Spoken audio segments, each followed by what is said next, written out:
Your first FM station in San Jose Occidental, Mindoro.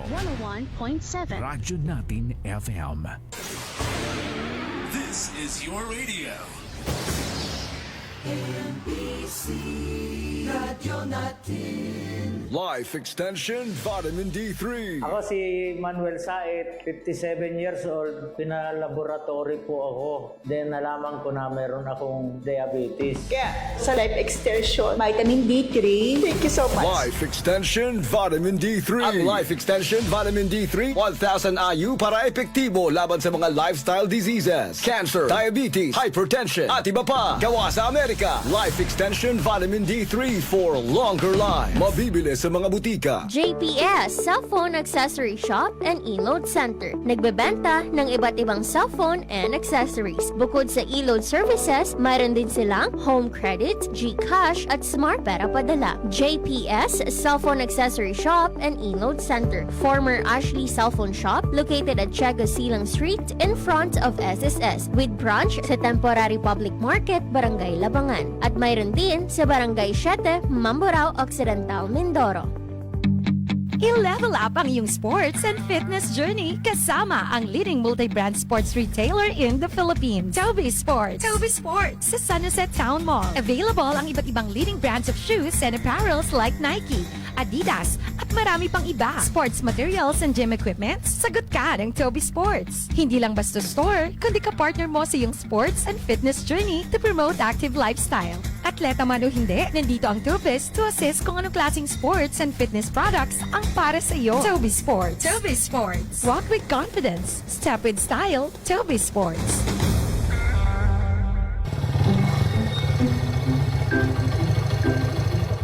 Ay, ubusan na naman ng gasolina.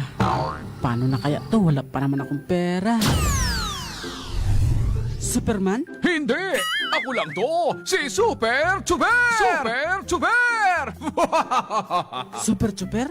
Ito na ang sagot sa iyong problema. Super Chuper ng Rodas Loyalty Program. Super Chuper ng Rodas Loyalty Program? Ano yun? Bukas para sa lahat ng PUV driver. Basta 18 years old pataas, pwede ka na magkaroon ng loyalty card sa halagang 200 peso worth of diesel, premium o unleaded mula sa Rodas Gasoline Station. Sa 1 litro, may point ka na. At kapag nakaipon ka ng 100 points, may 100 pesos cash ka o 100 peso fuel voucher. Meron ding Super Cap, Super Super Belt Bag, Super Super T-shirt at Super Super Payong. Depende sa naipon mong points. Kung gusto mong ipalit ang points, ipakita mo lang iyong loyalty card sa RNY Gasoline Station Monday to Friday, 9 a.m. to 5 p.m. O ano pang hinihintay mo? Sali na sa Super Super ng Rodas Loyalty Program! Para kahit wala kang panggas, sagot ka ng loyalty card. Wow! Ang galing naman! Sige, kukuha ako niyan. Pero pautangin mo muna ako ha. Panggas lang. Sige, pero bayaran mo ako ha. Super Chuper ng Rodas Loyalty Program. Para sa iba pang detalye, magtungo lamang sa anumang Rodas gasoline stations. Promo period is from January 18 to December 31, 2025. Per DTI Fair Trade Permit Number OCM-001, Series of 2020. Radyo Natin. This program is a paid program and does not necessarily reflect the opinions, values, and policies of Radyo Natin. Radyo Natin shall not be held liable for any views or opinions expressed during this program. Mula sa 11.7 Radyo Natin San Jose Occidental, Mindoro. Your friend, your radio. Narito ang programang magdadala ng pagmamahal, inspirasyon at makabuluhang kwentuhan para sa bawat pamilya. That is love. That is love. Isang programang sumasalamin sa tunay na diwa ng pag-ibig, sa tahanan, sa relasyon at sa komunidad. That is love. That is love. Programang hatid ni Vice Governor Diana Apigotaya. Dahil ang tunay na serbisyong publiko ay nagsisimula sa malasakit at pagmamahal. Mapakikinggan tuwing Sabado, alas 10 hanggang alas 11 ng umaga. Samahan niyo kami sa isang oras na makabuluhang talakayan. Totoong kwento ng buhay, payo para sa pamilya, at mga aral na magpapatibay sa ating mga relasyon. That is love. That is love.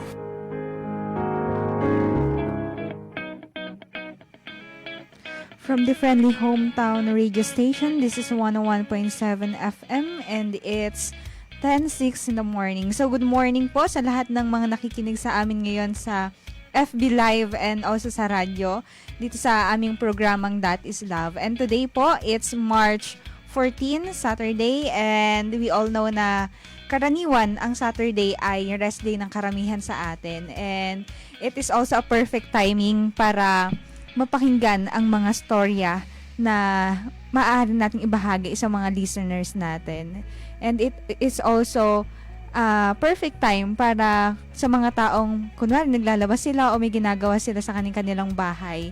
So napakagandang opportunity na mapakinggan yung mga storya ng pag-ibig at buhay na maaari ring makatulong sa mga tao nakikinig sa atin na hindi natin alam kung ganun din yung pinagdadaanan nila. And yung mga story na ito ay magiging inspirasyon at aral sa buhay ng mga tao na may pinagdadaanan din. Kaya naman, magsisimula na tayo ngayon sa panibagong episode ng programa na hatid sa atin ni Vice Governor Diana Apigotayag, ang That is Love. So ngayong araw po ay mapapakinggan natin ang kwento ng pagmamahalan ni Ina at ni Dan, kung saan ang kanilang pagsasama ay nagkaroon ng matinding pagsubok at ang kwento nila ay ang kwento ng kanilang buhay at pag-ibig ay siguradong may mapupulot tayong aral sa kanila. And syempre, we're still here. Makakasama pa rin natin ngayong umaga po ang mga kasamahan natin na DJs at mga interns from OMSC, communication interns from OMSC. And maya-maya po, magbabahagi rin sila ng kanilang mga kaalaman at kanilang mga advices para po sa kwento ng ating sender sa araw na ito. And ngayon po, ini-invite din namin kayo na kung may kwento kayong gustong ibahagi ng inyong buhay, ng love story nyo, o hindi naman kayo kung gusto nyong humingi ng payo. So, huwag po kayo mag-atubiling magpadala ng inyong liham. So, maya-maya po ay mag-i-invite tayo ng mga gustong magbahagi ng kanilang mga kwento. Pero, pakilala po muna natin ang mga kasamahan natin ngayong umaga. So, good morning! Magandang umaga. Isang mahangin at malamig na umaga ngayon. Binabati ko pala ang mga tating tagapakinig dyan. Wait, magpapakilala muna ako, si Raser Bakay, communication intern mula sa OMSC. Oh yes, hello po, good morning everyone, and sa mga nakikinig po sa atin dyan sa radyo, sa Facebook Live, good morning po sa inyong lahat. Ako po si LJ Alin Gracie Magsayo, intern din po ng radyo natin. Hello po, good morning everyone. Ako po si Glay, intern din po from OMSC. And yun, binabati ko po lahat na nakikinig ngayon sa mga radyo at nanunood din sa live natin. Hello po! So ayan, good morning everyone. Ako po pala si Angelica Agustin, intern din sa radyo natin galing sa Occidental Mindoro State College. Hello po, magandang umaga po sa ating lahat dyan, ang magigiliw po natin tagapakinig. Ako po muli si Judy May Dawis, intern po galing sa OMSC at dito po kami OJT sa radyo natin sa San Jose. So magandang umaga po sa inyong lahat. Ayan, and also good morning friends. Ako naman si Sarin Kilit, intern din from OMSC from BS Devcom. And syempre, binabati din po natin na magandang umaga si Vice Governor Diana Apigotayag, na alam naman po natin na sobrang abala niya buong linggo para po sa kanyang mga gawain para rin sa ating probinsya. And syempre may hatid po tayong updates. Syempre napaka-busy ng ating Vice Gov, and ihatid po namin yung updates sa inyo. Kaya naman po pakinggan natin ang report mula po sa ating mga kasamahan dito. Multi-awarded na nga talaga si Vice Gov, no? Kasi ginawaran siya noong March 12 ng BIR sa kick-off activity na ginanap sa Mamburao. Ang unang-una na dyan ay ang kanyang Top Individual Taxpayer. Pangalawa, ang Outstanding Partner in Revenue Tax Collection Award. At ang pangatlo, ang Top Tax Withholding Agent Award. Isinama din sa ang mga mahalagang pagbayad ng buwis kasi mahalaga ito kasi ito yung pangunahing pinagkukunan ng pamahalaan ng pondo para sa serbisyong pampolitiko tulad ng edukasyon, kalusugan, infrastruktura at iba pang mga programang makakatulong sa pag-unlad ng mga tao sa isang bansa. Yes, partner. Aroy, At idagdag ko rin yung sa ginanap na ika-34th na regular session ng ika-15 ng Sangguniang Panlalawigan, tinalakay at ipinatibay ang mahalagang ordinansya at resolusyon na naglalayong palakasin ang pamamahala, pagbutihin ang serbisyong publiko at isulong ang pangmatagalang kaunlaran ng Occidental Mindoro. Ibinahagi rin dito yung update ni Vice Gov. Ang session ay ang isang presentasyon ng OMECO, NAPOCOR at OMCPC ng kanilang mga contingency at strategic plan upang matiyak ang tuloy-tuloy at matatag na supply ng kuryente sa lalawigan. So, dyan di pa natatapos ang update sa ating Vice Gov. So, ayan, isang taos-pusong pagbati po muna sa ating Vice Gov Diana Apigotayag sa kanyang pakikiisa sa makulay at masayang pagbukas ng 2026 Mimaropa Regional Athletic Association. Yun, nakiisa din sa Vice Gov Diana Apigotayag sa Imra Amit sa Sablayan, Occidental Mindoro po. So, ayan, maraming salamat po kay Vice Gov sa walang sawang suporta po, lalo na sa ating mga kabataan na kaya niyang suportahan sa ganitong mga gawain at patunay na at patuloy na pagtaguyod sa talento at disiplina sa pangarap ng kabataang atleta na ating rehiyon. Yun. Yeah, so maraming salamat Raz and Angge sa updates, and tunay nga na napakasipag ng ating Vice Governor. So maraming salamat Vice para po sa effort para sa ating lalawigan. And ngayon naman friends, handa na ba kayo sa isang makabagbag damdaming kwento ng pag-ibig? So ang storya pong mapapakinggan niyo dito sa radyo natin ay tunay na kwento ng buhay ng ating mga kababayan. Mga kwentong nagbigay ng inspirasyon, lakas ng loob at pag-asa sa marami sa ating tagapakinig.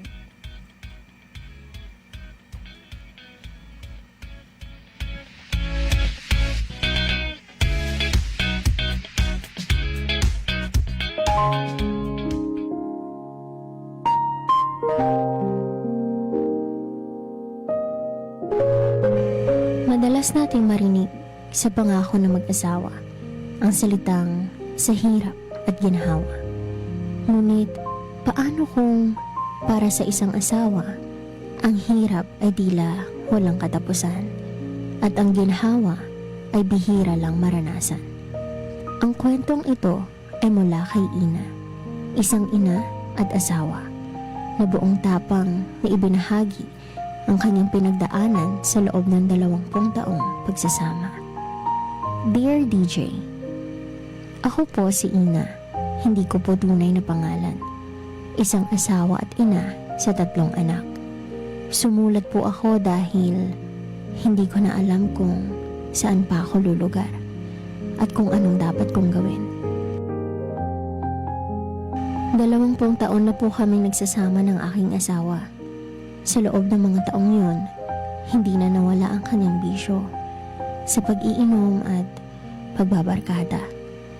Madalas naming pag-awayan yun at kadalasan nasasaksihan ng mga bata. Parehas kaming may trabaho. Tricycle driver siya at ako na may nagtatrabaho sa opisina. Ngunit kadalasan lahat ng kinikita niya napupunta lang sa kanyang bisyo.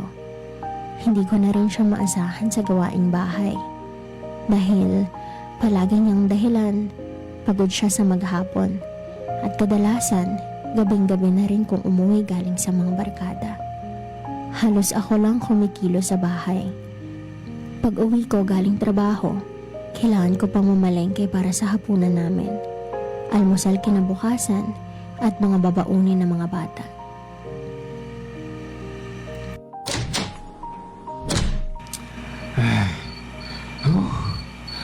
Andito na ako. Bakit parang patay ang bahay na to? 2:00 na ng madaling araw ah. Galing ka na naman sa inuman? Ano ngayon? Galing ako sa trabaho. Karapatan kong magpahinga. Pahinga pa ba yan? Araw-araw na lang sasabihin mong pagod ka, Dan. Pero sa barkada, lagi kang may lakas. Ayan ka na naman. Puro ka reklamo. Dan, reklamo ba ang magtanong kung nasaan ang kinikita mo? Paano ang pagkain ng mga bata? Paano ang bahay? Ako ang nagtatrabaho, Dan. Ako ang nagluluto, namamalengke, nag-aalaga sa mga anak natin. Hindi mo alam kung gaano kahirap ang trabaho ko. Alam ko. Kaya nga umaasa ako eh. Kaya nga paulit-ulit kitang pinapatawad. Kung ayaw mo na, umalis ka. Umalis kami ng mga anak ko. 3 araw kaming tumira sa bahay ng mga magulang ko. Tumagal kami roon ng 3 araw sapagkat sinundo niya kami at pinapabalik sa bahay namin. Mahal, umuwi na tayo. Bumalik lang kayo sa akin. Magbabangon na ako. Pangako. Bumalik nga kami sa bahay namin, DJ. Kahit alam kong hindi niya tutuparin ang kanyang pangako. Bumalik ako sapagkat umaasa pa rin akong baka isang araw, baka tuluyan nga siyang magbago. Umaasa akong magkakaroon pa kami ng mapayapa at masayang pamilya. Bumalik ako para sa mga anak ko. Ngunit, ang pag-asang yun ay hindi ko na nakamtan. Pag-uwi namin ng mga anak ko, nakita namin siyang nakahiga at lasing na lasing. Nakahanda na ang aking boses upang sitahin siya nang bigla siyang napasigaw sa sakit. Mahal! Masakit! Hindi ako makahinga. Dinala namin siya ng aking bayaw sa ospital at doon namin nalaman na malaki na ang pinsalang ginawa ng pag-iinom sa kanya. Hindi na siya pwedeng magtrabaho. Kailangan na niya ng gamutan. Nang malaman niya ang kanyang kalagayan, huminto siya sa pag-iinom. Tinulungan rin kami ng kanyang pamilya sa loob ng 6 na buwan ng kanyang gamutan. Pero dahil may kanya-kanyang responsibilidad at gastusin sa pamilya, hindi na sila gaano nakakapagbigay.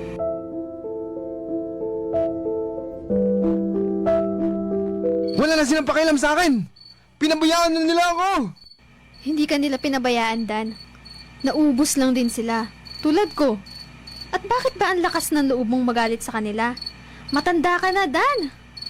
Hindi ka na nila responsibilidad. May sarili ng pamilya ang mga kapatid mo. At ang mga magulang mo matatanda na. Hindi na nila kayang magtrabaho. Ano bang mahirap unawain doon? Alam mo, wala kang ibang dapat sisihin kundi ang sarili mo. Akala ko ba magbabago ka na, Dan? Ito na yun? Ito na yung pagbabagong sinasabi mo? Bakit nagsisimula ka na naman? Eh ano mong gusto mo? Anong gagawin ko? Wala naman akong kwento sa bahay na to, di ba? Yun naman ang tingin niyo sa akin, di ba? Araw-araw, tinitingnan mo ako na parang wala akong kwenta. Gusto ko lang naman ang asawang kaagapay ko sa lahat, Dan eh. Gusto ng mga anak mo ng ama. Ng responsableng ama. Oo. Nangako tayo sa hirap at ginhawa. Pero bakit parang puro hirap na lang napunta sa akin? At puro ginhawa ang sayo? Sukong-suko na ako, Dan. Ayoko na. Suko ka na? Ayaw mo na rin? Iiwan mo na rin ako? Hindi ko alam kung paano ka ililigtas, Dan. Kung pati kami ng mga anak mo, nilulunod mo kasama ng sarili mo. Hindi ito ang buhay na pinangako mo sa akin, Dan. Hindi ito ang buhay na gusto kong ibigay sa mga anak natin. Ayoko ng ganitong buhay, Dan. Nakakaubos. Nakakapagod. DJ, hindi ko na talaga alam kung anong dapat gawin. Sobrang nakakapagod na para sa akin ang ganitong setup. Puro bigat, puro hinanakit, at sama ng loob ang araw-araw kong dala. Alam ko rin, malaki na rin ang nagiging epekto nito sa mga bata. Ngunit, natatakot po ako na baka kapag iniwan namin siya, ay mas lalo siyang lumala at kung anong masamang bagay pa ang gawin niya sa kanyang sarili. Ano po kayang dapat kong gawin? Maraming salamat po sa inyong magiging payo.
and it's 10:26 in the morning. And ayan po, narinig natin ang story ni Ina at ni Dan kung saan sinubok sila ng mga problema. At ngayon naman po ay magbibigay ang ating mga kasamahan ng mga payo na posibleng makatulong sa ating sender and maaaring makapagbago ng kanilang mga pananaw sa buhay. And ayan, unang magbibigay sa atin si May.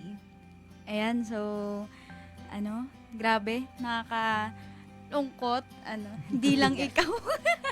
Grabe, kasi ang totoo niyan, kung ilalagay natin talaga yung sitwasyon natin sa kalagayan ni Ina sa mga oras na ito. Siyempre, ang totoo niyan, maguguluhan din talaga tayo. Kasi, meron tayong pinangahawakan na vows natin nung humarap tayo sa altar na sa hirap at ginhawa magsasama. Pero kung ganun nga naman yung nagiging sitwasyon ng pinangakuan mo ay nakakagulo talaga or magulo siya, magulo talaga. Pero ayun nga, kung ilalagay ko naman yung sarili ko sa sitwasyon ni Ina, siguro para sa akin ay unang-una kasi ang totoo niyan, yung kaluluwa talaga natin yung napapagod. Hindi yung physical, kundi yung kaluluwa na nasa sa atin. So, advice ko na lumapit, una't higit sa lahat sa Lord, kay God, na nakakaalam ng lahat ng pinagdaraanan natin. Dahil siya lang naman talaga yung tangi at makapangyarihan na makakatulong sa atin. At kasunod nito, lumapit tayo sa mga tao na alam natin na mahihingahan natin or mapagbubuksan natin ng mga hinanaing natin sa buhay. Kasi ang totoo niya, nakakapagpabigat naman talaga kapag sinusolo mo lang lahat. Yung feeling mo, mag-isa ka na lang, ikaw na lang yung lumalaban. Pero ang totoo niyan, kapag lumabas ka dyan sa wall na na-build na yan na mag-isa ka lang, pag lumabas ka, ang totoo niyan, maraming mga tao na handa talagang tumulong sa'yo. Lalo't higit yung family mo, yung friends mo, at mga tao na mahal din talaga sa'yo. Kaya, ayun, so, lastly, gusto kong iwan na Ina, sa mga oras na to, hindi ka nag-iisa. Kasama mo kami, una't higit sa lahat, kasama mo ang Lord, kasama mo kami at ang mga tao na nagmamahal sa'yo. Ayan, so, sa mga oras na ito, alam kong nahihirapan ka, pero, i-release mo yan, i-release mo sa mga tao na alam kong nakakaunawa din sa'yo. Ayan, so, ayun, yun yung para sa akin. Ikaw, Glay? Naman, ang bigat talaga ng kwento, no? Na, yun, hindi madali na pumasok ka nga naman sa sitwasyon na yun. Pero sa akin kasi, hindi mo siya kailangang suluhin. Kumbaga, yun nga, sabi ni May, kailangan mo ng emotional support talaga or lumapit ka sa counseling, yun. Best way yun to release ng lahat ng mga pinagdadaanan mo sa buhay. And also, hindi mo kailangang pabayaan din yung sarili mo kasi doon ka huhugot ng lakas, especially sa mga anak mo. Lalo na pag nakikita talaga ng mga bata na yung environment nila na ganun nga, lasinggero yung tatay, and as usual, hindi siya nagbabago. Kumbaga, immune na siya sa alcohol. And syempre, ikaw as a mother of 3, no? Iisipin mo rin talaga yung future mo for kids na kailangan mo talagang maging malakas for them kasi, yun nga, at sa asawa mo, at kay Dan naman, syempre, hindi naman siya ganun kadali na pagsabihan siya, lalo na kung paulit-ulit nga naman niyang ginagawa. And sa kanya na rin yun na kailangan niyang gawin or magbago para sa pamilya niya. Kasi hindi mo nga naman talaga mapipilit yung ganong tao or ganong asawa, 'di ba? So, ang hirap niyang i-release. Ang hirap niyang sabihin pala kasi sobrang bigat nga ng kwento. And yun lang, magbigay ng lakas sa sarili mo, magtira ka para sa sarili mo, hindi yung puro pagmamahal lang. Kasi kung yun lang yung ibibigay mo, ay mauubos ka talaga. Mauubos ka as ikaw and as a mother nga sa mga bata. So, ikaw, Ras? Siguro marami talagang tao ang nakaka-experience ng ganyan, hindi lang ikaw. Kasi most of the time kapag may mga asawang manginginom, ganyan talaga ang nagiging problema. Pero kasi kapag pumasok ka sa isang relasyon, ang respeto at ang pagmamahal, iisa dapat. Kapag hindi ka na nirespeto, ibig sabihin hindi ka na mahal. Lalo na kapag ma-involved na mga bata.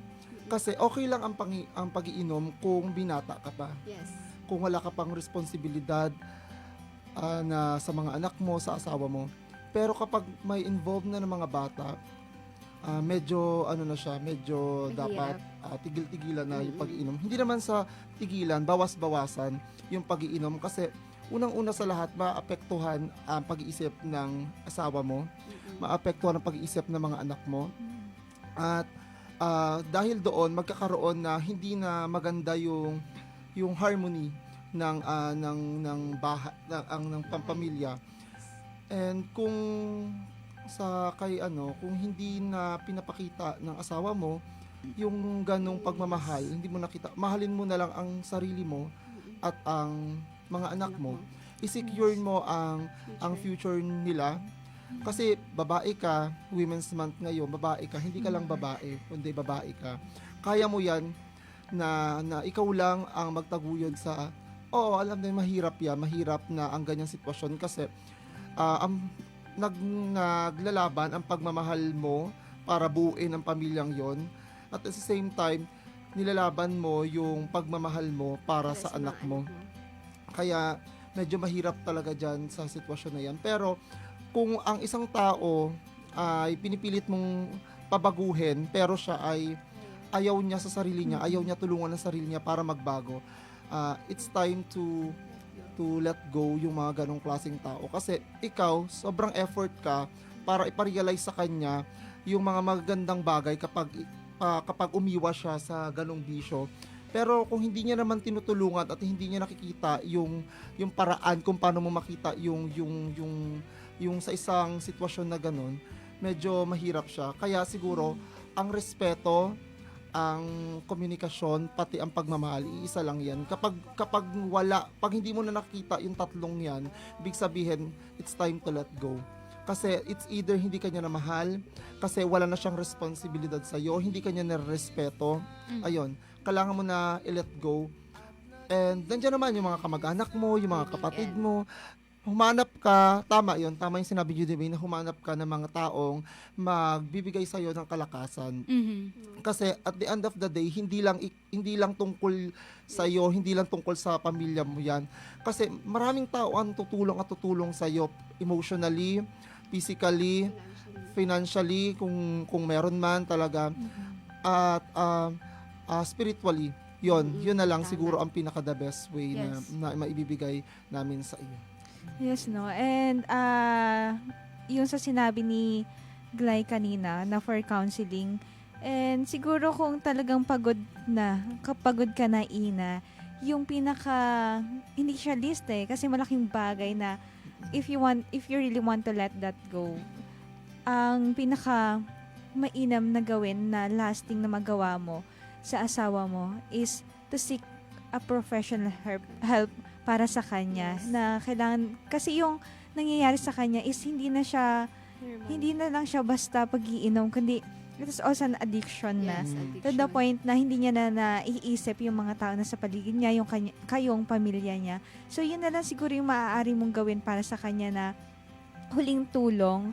And we don't know kung ano yung bahala na siguro yung panahon na magbago sa pag-iisip ni Dan, na maybe sa pamamagitan nun, ma-realize niya yung halaga nyo sa kanya, yung halaga din ng pamilya niya, ng mga kapatid niya, ng magulang niya sa buhay niya. And so ayun, maraming salamat sa lahat ng mga payo. May gusto pa ba kayong idagdag, May? Ay, yun nga, yung kung hindi niya talaga kayang baguhin yung sarili niya, siguro way din talaga, minsan kasi talaga way din talaga na lumayo yung isang tao para ma-realize mo na, ay, nagkamali ako. Oh, di ba? Kasi di ba kasi pag mahal mo talaga yung sa tao, kunwari, si Kuya Razor, and then bigla siyang nilayuan kasi merong nakikitang ibang mga pag-uugali na hindi gusto or mga ginagawa talaga na nakaka-off, and then lalayo ako para mabigyan siya ng self-assessment or ma-evaluate niya yung sarili mag self-reflect siya na ay nagkamali ako kung mahal talaga, pero kung walang love kay Dan, hindi niya rin talaga yun makikita. Pero ayun nga, so marami talagang option na pwedeng mapili Glay, na mga bagay na dapat isaalang-alang pagdating sa relationship, lalo tigit may mga anak na siya na dapat isaalang-alang. I think yung isa din ito may matutunan talaga dito kasi ito bago pa lang dapat pumasok sa isang relasyon. Ang pagiging isang paggawa ng pamilya, hindi siya dapat basta-basta dahil mahal ko lang siya. Yes. Dahil yung pagmamahal kasi andyan lang siya Kapag papasok na kayo doon, hindi na lang siya tungkol sa pagmamahal kasi ang pagbuo ng pamilya, although pagmamahal ang pagbuo ng pamilya, pero dapat hindi lang tayo nakatuon sa pagmamahal. Paano kung hindi tayo kakain? Paano tayo mabubuhay? Paano natin bubuhayin yung mga anak natin kung ang pagmamahal lang ang kailangan ibigay natin sa kanya?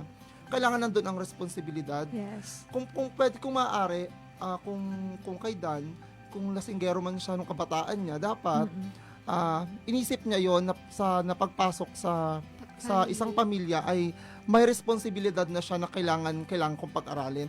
Actually, hindi nga siya dapat tawaging responsibilidad Kasi ang pag nagkaroon ka na ng pamilya, hindi na siya matatawag na responsibilidad kasi na yun kailangan mo nang gawin yun, hindi na dapat sabihin sa'yo, responsibilidad mo to, kailangan ipag-aral mo to. Kapag nagkaroon ka ng anak, hindi naman hiniling ng mga bata na ipanganak mo sila dun sa mundo na yon. Kaya dapat kung ano yung best na gawin mo para mabuhay sila sa magandang paraan, ibigay nyo sa kanila kasi hindi nila deserve yung ganyang ugali ng tatay na makikita nila na nasasaktan yung nanay nila, yung ganyan. Tsaka dapat wag mo na lang isipin kung wala ka ng pagmamahal kay Ina. Isipin mo na lang yung mga anak mo. Isipin mo na lang kung ano ang maramdaman ng anak mo kapag wala na silang, pag hindi na buo yung pamilya nila. Yes, oo. Magandang aral, no? Hindi lang sa may mga asawa ngayon, lalo tigit sa mga nagpa-plan na for the future, lalo na ngayon sa mga kabataan na mapupusok pagdating sa love. Pag sinabing... Mga kabataan dyan. Ayun sa mga kabataan dyan. Maanong ulam? Joke lang. Yung maging aral talaga na hindi ibig sabihin na love mo yung isang tao, ay yun na talaga, kami na. Future na. Ito na. Kami na yun.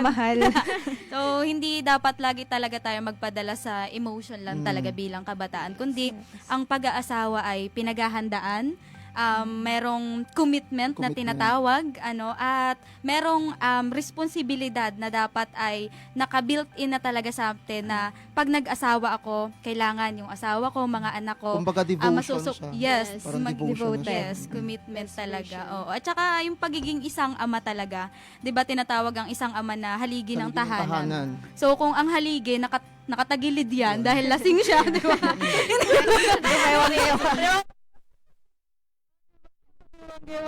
yung haligi hindi makakatayo so kailangan yung tatay na haligi ng tahanan, siya yung tumayo para sa family niya. Na sila maging matatag sa anumang pagsubok ng buhay at manatiling nakatayo sa kabila ng mga malalakas na hangin, bagyo man yan, o kung anumang unos ng buhay, manatiling nakatayo dahil yung sa mismo na tatay nang gagaling na haligi ng tahanan, yung nagpapatibay ng isang pamilya talaga, sa asawa at sa kanyang mga anak. Kumbaga parang maging best version muna kayo ng sarili Yes. nyo bago kayo pumasok sa ganun. Especially, dapat ready na yung mentally, physically, and financially. Kasi sobrang hirap nga naman na pumasok ka talaga sa ganong klase ng buhay na hindi ka handa at hindi mo kaya yung magiging responsibilidad mo Yes. sa future family mo. So, yun, tandaan nyo yun. Yes, and lastly, dapat center si God Yes, sa center. relationship talaga. Kasi nga sinabi, 'di ba, kung maubos yung pagmamahal mo dun sa isang tao, balikan mo ang Diyos ng pag-ibig. And ayun, maraming salamat sa lahat ng payo. And for Ina, sana magkaroon ng realization. And also, kung nakikinig ka man dan, I hope na hindi mo maisip na ikaw sa'yo lang iikot yung mundo ng mga tao sa paligid mo. Kasi syempre, may sarili ka ng pamilya. Kailangan mo na to take responsibility, yung commitment, doon sa maging devoted ka doon sa pangakong binitawan mo. And, ayun, maraming salamat sa pag-share ng story mo, Ina. And, alam natin na maraming tao yung, isa ito sa realidad ng buhay, mag-asawa. And, maraming nakararanas nito. And, I'm sure, hindi naman sa gustuhin natin, pero marami siguro sa atin, sa listeners natin ang nakakapakinig. So, I hope na yung advice is matake na makatulong sa mga taong nakararanas ng ganito. And bago tayo magtapos, magbibigay muna tayo ng ilang life tips na maaaring makatulong sa ating mga listeners. Ayan, so para sa ating life tips na mapapakinggan natin mamaya, yes, Ate Sai? Yes, and bago mapakinggan ang life tips, pakinggan po muna natin ang isang kanta na aming ibabahagi sa inyo.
mapapakinggan natin ang mga life tips na ibabahagi sa atin ng ating mga kasama dito. So, Razor? Siguro, ang una-unang makapagsabi ng life tips ay si Ate LJ. Ako talaga yun. Siya talaga yun. So, hello everyone! Hello, kamusta kayo dyan? Muli, nagbabalik po kaming tatlo. So, ito na po yung mga tips para matutong i-respect ang ating mga sarili. Siyempre, unang-una na to, number 1 ha, dapat matuto tayong humindi. It's a no, no, no. Hindi sa lahat ng pagkakataon ay ano na lang tayo yung yes po, opo. Huwag naman tayo maging people pleaser at the all times, ba? Kasi syempre, ayan. Bakit ka nagagalit? Yung mga words Hindi niya. kasi, so para alam din nila na Tama. hindi ka baka nasasaktan ka na or napapagod ka na, 'di ba? Ang pagsabi ng hindi ay hindi 'yun pagbigay ng disrespect. Yes. Hindi 'yun ano. Oo. Yes. And also, sabi nga, saying no to others is also saying yes to yourself. Diba? Correct.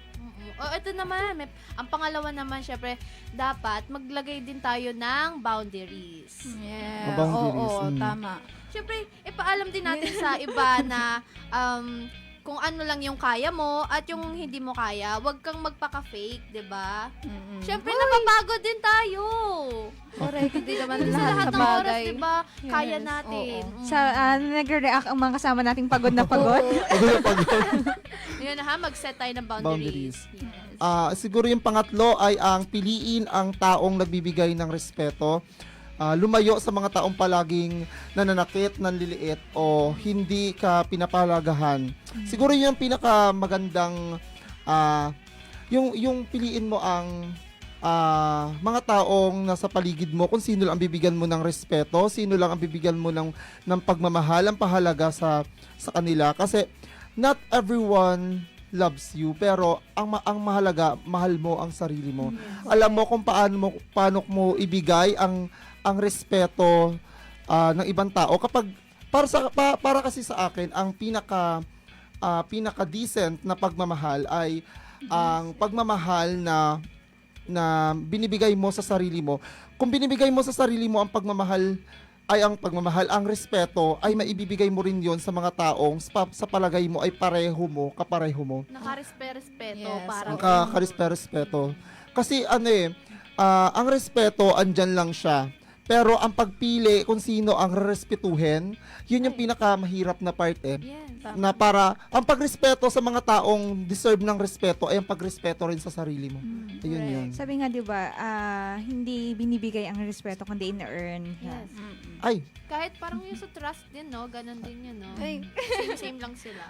Oo. Tama naman. Pero I think yung respect na earn, siguro I think siya sa mas mas taas na siya na level na kunyari sa mga colleagues mo, gano'n.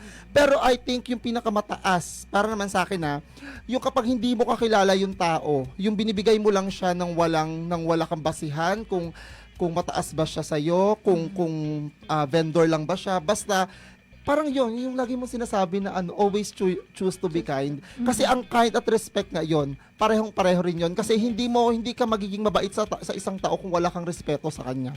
Yon. O go. So, ayan, parang lungkot. Taasan mo yung energy mo. So, ayan, last tips po ay kailangan din natin alagaan ang ating sarili. So, physically man yan or emotionally at mentally or spiritually man yan. So, bigyan natin ng oras ang ating sarili para makahinga, makapag-isip at gawin ang mga bagay na nagpapalakas na loob at kumpiyansa sa iyong sarili. So, diba? Dapat alagaan mo rin yung sarili mo. Ito yung tawag na coping mechanism. Yes. Ito yung mga bagay na ginagawa mo kapag nalulungkot ka na, sa palagay mo ay hindi ka na drain ka na sa buhay mo, sa mga nangyari sa buhay mo. Yun, humanap ka ng mga bagay o mga tao na magbibigay sa'yo ng suporta. Kunyari, sa mga pagmahilig ka maglaro ng mga volleyball, ayun, sa palagay mong, yung mga dati nagpapasaya sa'yo, yun, gawin mo yun, yung mga bagay na yun. Isipin mo, kunyari, kung love mo naman mag-shopping, Shopping. ganyan, #deserve Pero pag wala kang pera, parang wag ka na lang mag-shopping. Kahit wala ka ng pera. Para madadagdagan pa ang problema mo. Ayun, yun yung yung bigyan mo ng oras ang sarili mo. I think yung taking up space, yung pag-meditate, yung pag-realize sa mga bagay na magbibigay kasi sa'yo ng peace yun eh. Kapag pag binibigyan mo ng time ang sarili mo, doon ka makakapag-isip ng mas malawak, doon mo ma-evaluate yung mga bagay na ginawa mo o ginawa din ng ibang tao sa iyo. Para sa ganun, ay bakit ginawa nila to sa akin? Bakit kailangan ko madanasan yung mga ganitong bagay? Ayun. Something ba sa akin? May something ba sa akin? Medyo. May marami. Sa akin lang nakatuon. Ikaw, go, ge. Baka may dagdag ka pa dito sa huling-huling natin. Kasi, kasi ito para sa akin, ito yung medyo na siya. Medyo maganda. Kasi, yun parang mo na siya, mabibuild up mo ulit yung kumpiyansa mo sa sarili mo. Ayun. I think pag na-build mo ng kumpiyansa mo sa sarili mo, doon ka na ulit parang reborn ka na sa pagkatao mo, ganun. Muling nabuhay, di ba? So, ano yung una nating tips ulit?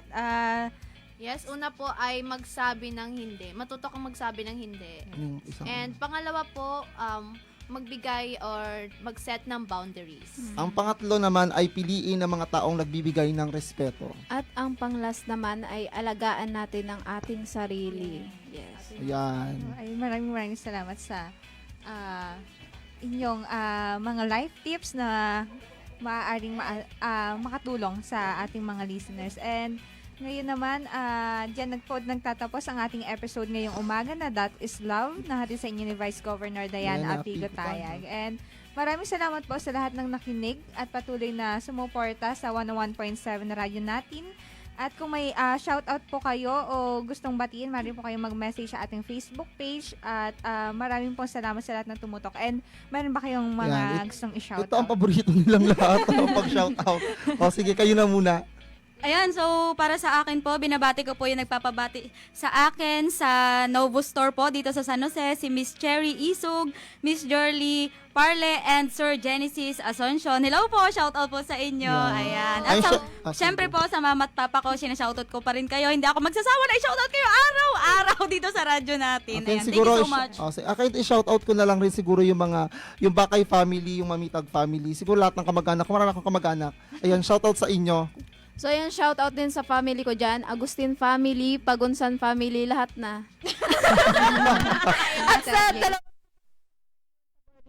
so, shout out. Yes, Ate LJ. Ako naman, shout out ko pala shout out ko po yung family ko dyan sa Semerara, especially po sa aking mama, papa, and sa ate ko po dyan na nanonood ngayon. Ang ganda ko raw, sabi ng pamangkin ko.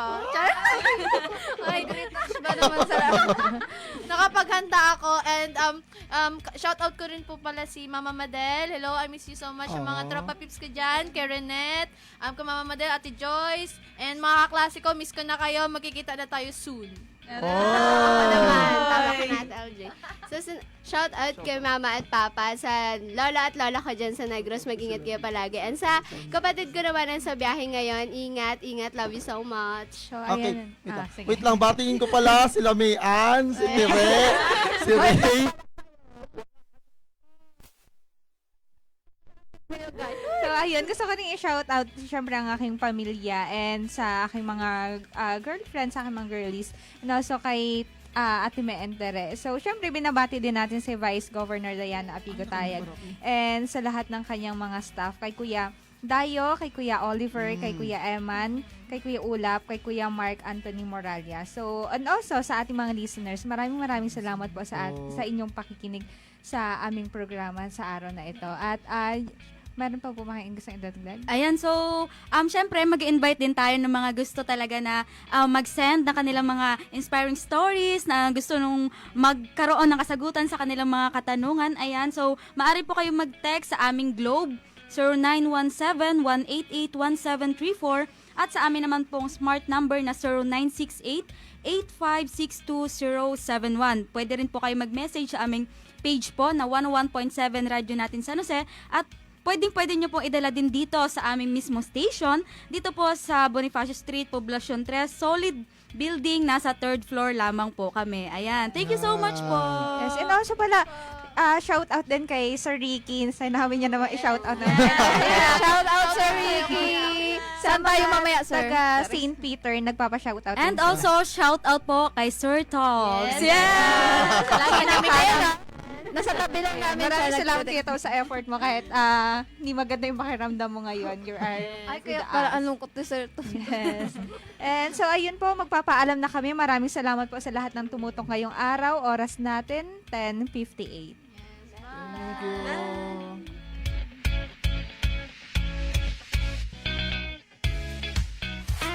Maraming salamat sa inyong pakikinig at pakikiisa sa programang puno ng pagmamahal at inspirasyon. Naway may baon kayong aral at lakas ng loob upang mas patatagin ang inyong sarili, pamilya at relasyon. Ito ang That is Love.